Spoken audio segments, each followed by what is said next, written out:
नमस्कार नमस्कार. आम्ही शिवमंदिर रोडला आहोत आणि हे सुंदर झाड बदामाचं झाड आहे. आणि तुम्ही बघू शकाल तर लाईट हा जो पोल आहे तो थोडा वरती गेलाय आणि प्रकाश आहे तसा नाही असं नाही. इथे बाजूला एक लाईट बंद आहे म्हणून.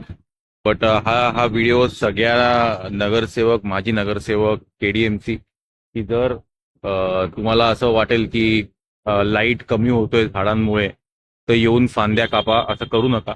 कारण इकडे एका नगरसेवकाचा माणूस 5-6 महिन्याआधी आला होता आणि त्यांनी हे बघा हे सगळं इथे काढून ठेवलं. मी मध्ये पडलो म्हणून ते थांबवलं गेलं. बट माझी ही सगळ्यांना रिक्वेस्ट की झाडांची फांदी कापणं हे महत्वाचं नाहीये. कारण ही ही फांदीच आपल्याला सकाळी सावली देते, दुपारी लोकांना उन्हापासून वाचवते. तर असं राहू दे, खूप छान दिसतं.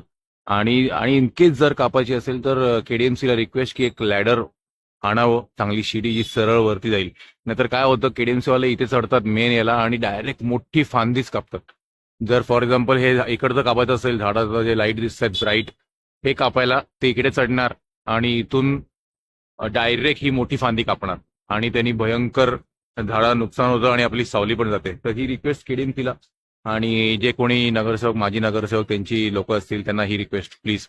आणि केडीएमसी एक लवकर लॅडर आणावं. थँक्यू.